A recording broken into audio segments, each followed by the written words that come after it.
gospel reading this morning continues as we work our way through this first part of the Sermon on the Mount, that collection of sayings of Jesus that Matthew has chosen to cluster in these three chapters. These particular words are in many ways a reflection on the lesson from Leviticus that you just heard read. Hear these words. You have heard that it was said, an eye for an eye and a tooth for a tooth. But I say to you, do not resist an evildoer. But if anyone strikes you on the right cheek, turn the other also. And if anyone wants to sue you and to take your coat, give your cloak as well. And if anyone forces you to go 1 mile, go also the 2nd mile. Give to everyone who begs from you, and do not refuse anyone who wants to borrow from you. You have heard that it was said, you shall love your neighbor and hate your enemy. But I say to you, love your enemies and pray for those who persecute you, so that you may be children of your Father in heaven. For God makes his sun rise on the evil and on the good, and sends rain on the righteous and on the unrighteous. For if you love those who love you, what reward do you have? Do not even the tax collectors do the same? And if you greet only your brothers and sisters, what more are you doing than others? Do not even the Gentiles do the same? Be perfect, therefore, as your heavenly Father is perfect.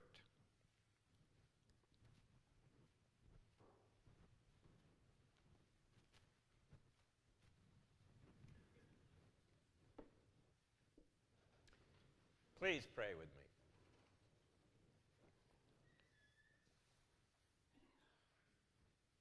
Might words spoken and words heard and the spaces in between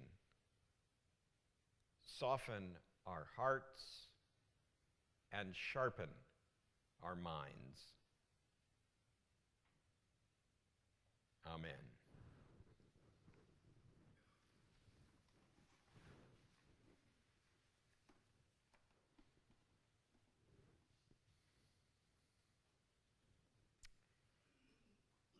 Every Sunday, I dutifully read the Sunday New York Times.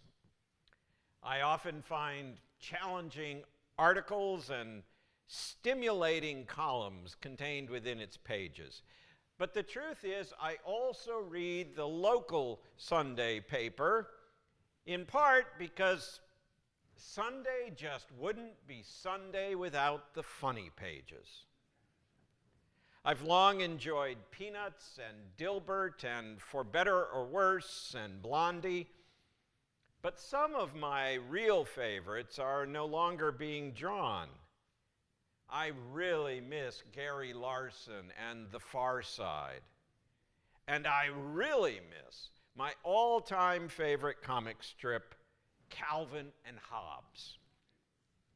Created by cartoonist Bill Watterson, Calvin and Hobbes ran for about 10 years, between the late 80s and early 90s. And it recounted the adventures of a 6-year-old boy with an amazing imagination and his stuffed tiger, Hobbes. Years ago, I clipped one of those comic strips. I liked it so much, and I've kept it now for almost 3 decades. And every time I look at it, it still tickles my fancy.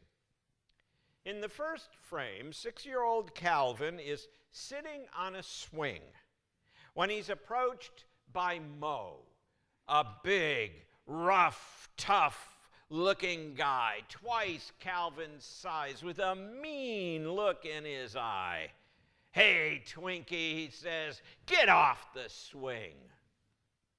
Forget it, replies Calvin. Wait your turn. Pow! Mo sends him flying off the swing. All dirtied and shoes and clothes askew, Calvin lies on the ground looking dazed and mumbles to himself, "It's hard to be religious when certain people are never incinerated by lightning."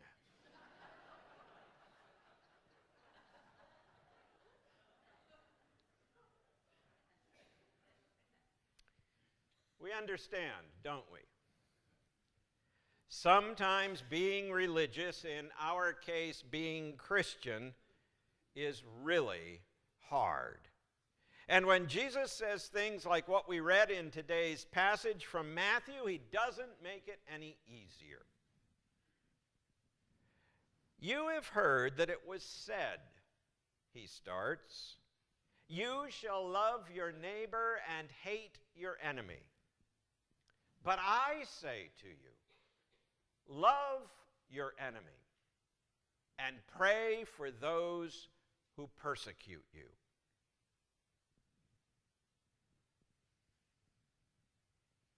Love my enemies, Jesus. It's tough enough just loving my neighbors, much less my enemies.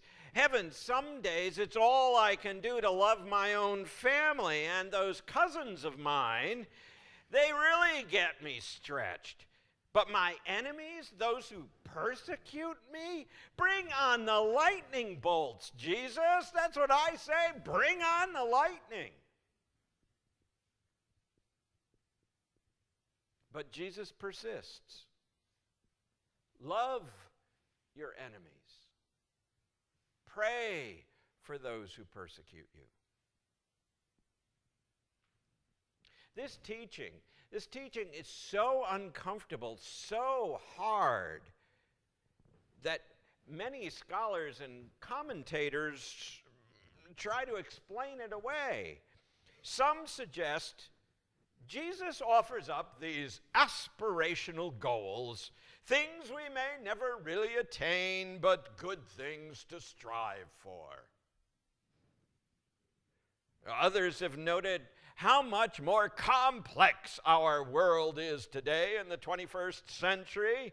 Such simple first century dictums are no longer practical or even possible.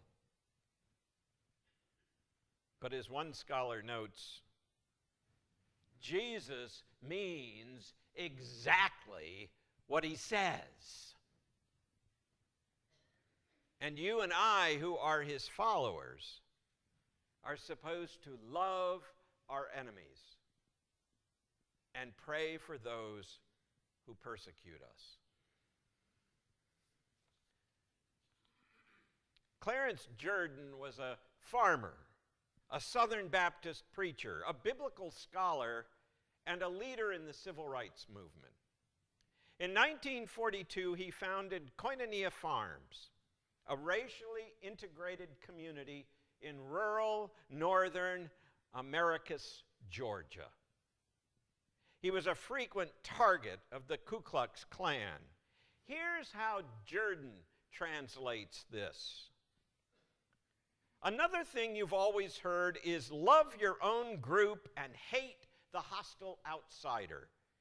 But I'm telling you, love the outsiders and pray for those who are trying to do you in.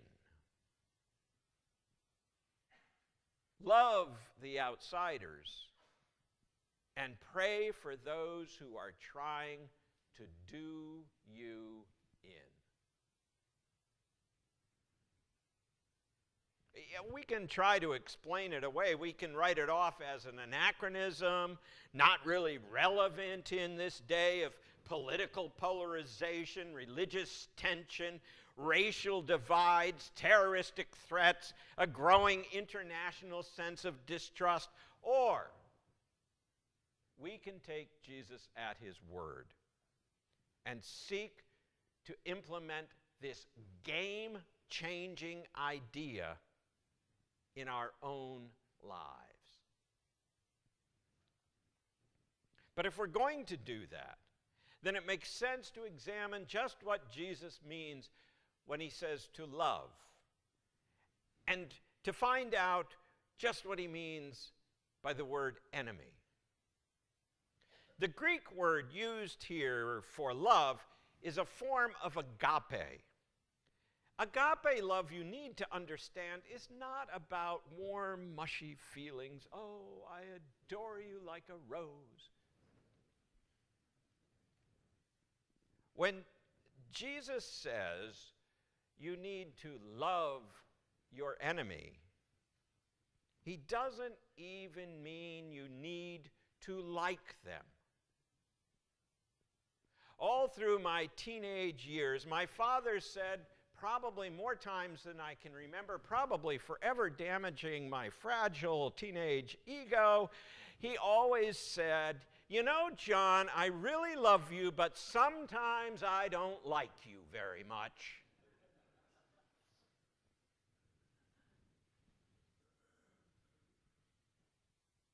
As a disciple of Jesus, you and I are called to follow Jesus' example. We are called to love as he loves, even the enemy.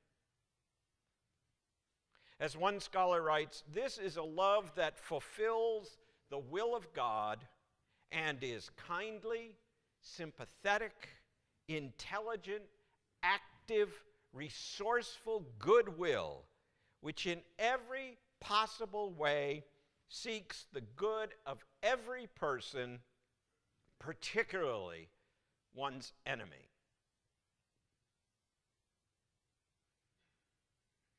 And the word enemy, why does Jesus choose that term? Who does he have in mind when he speaks of loving our enemies? Well, from other parts of the gospel, we can assume he means personal enemies, national enemies, and those even who are enemies of God. Those who are opposed to you personally, those who are opposed to our nation and what it stands for, and those who are opposed to God and God's way. That's what he means when he says to love our enemies. We are called to love them all. Remember, you don't need to like such folk. You don't need to approve of their ideas or of their behaviors. If such ideas or behavior are unjust or wrong, you can and should stand up and speak up and work for change. But you also need to treat your enemies with a profound sense of goodwill.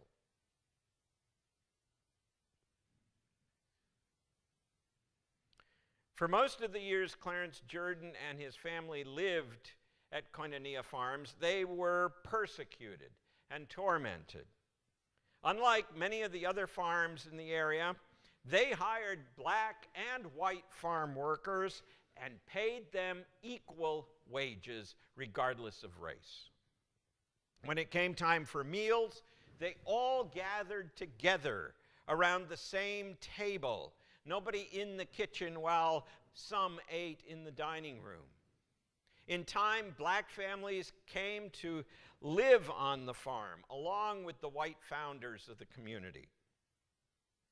Shortly after settling in at the farm, Jordan and the others were paid a visit by members of the Ku Klux Klan. We don't allow the sun to set on anybody who eats with niggers, said the leader. Jordan thought a moment, and then with a smile on his face, he told his visitors, "Why, I'm a Baptist preacher. I've heard about people like Joshua who had much power over the sun. But I never imagined I'd meet one."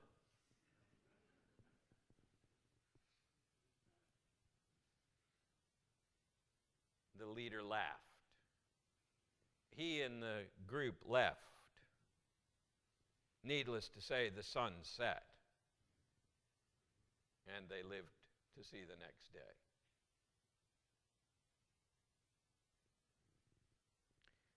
Being good Baptists, they hoped to work, and they did.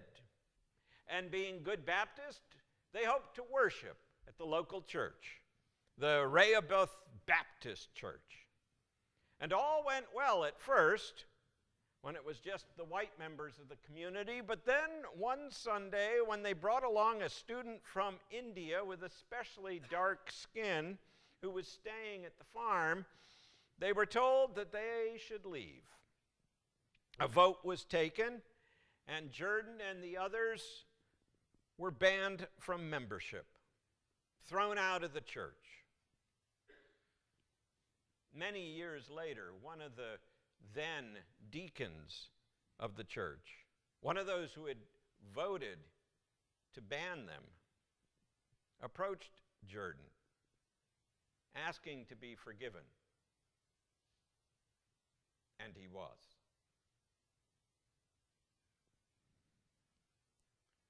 In the 50s, things really began to heat up on the farm. Farm machinery was destroyed, crosses were burned, local business people refused to trade with the farm, county officials refused to step in and stop the violence. Even after the farm's roadside vegetable stand was exploded and burned, they received no help. Drive-by shootings became a frequent occurrence with many near misses. Machine guns were used one night as a car at the end of the farm's road was shot up. One of the farmhands' homes was torched. The Klan burned cross after cross on the property, burned down crops. But Jordan and the others refused to leave and refused to retaliate. Even though people about us choose the path of hate and violence, Jordan would later write, we must throw off these poisons and let love permeate and cleanse every tissue and cell. Love never quits. Even when an enemy hits you on the right cheek, and then on the other when you turn it, and then on the other again.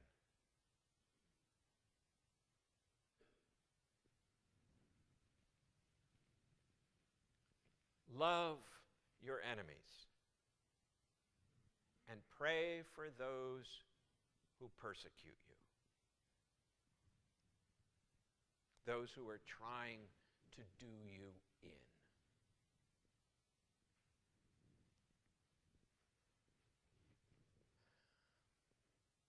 This is hard stuff. Really hard stuff.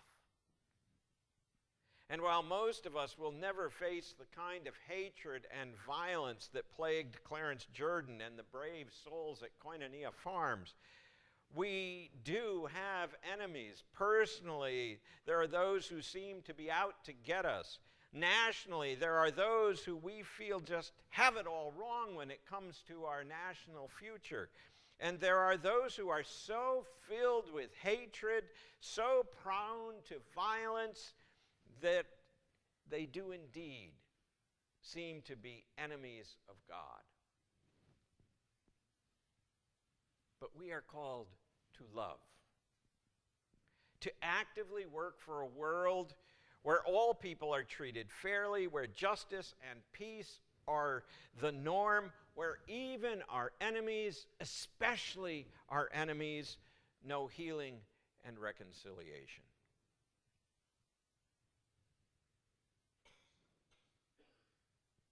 So where can you start? Maybe there's someone from your past who you need to forgive. Maybe there's someone from your present with whom you need to find a new way, a civil way, a sympathetic way to travel. Maybe you could offer your enemy a kind word instead of spitefully calling them names which only dehumanize them. As Melody Beattie writes, yes, you may need to make decisions about people's behavior. If someone is hurting you, you need to stand up for yourself. But you do not need to justify taking care of yourself by condemning someone else.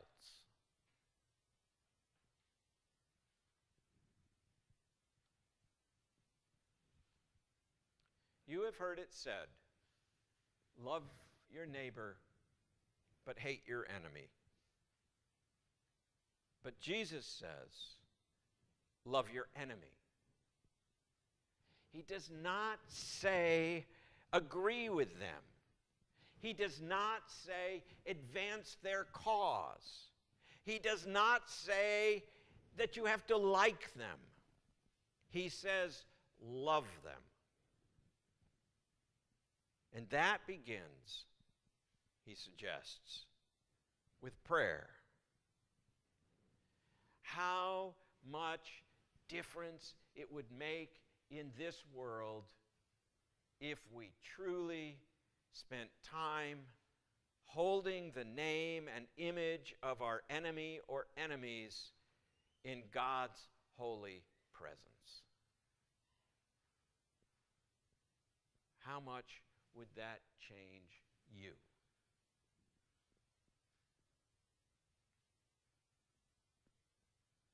This is hard work, people. I know it is.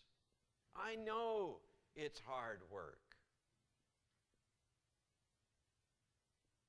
And I know we would be happier if a lightning bolt would just strike them dead. But God doesn't work that way. Jesus didn't work that way.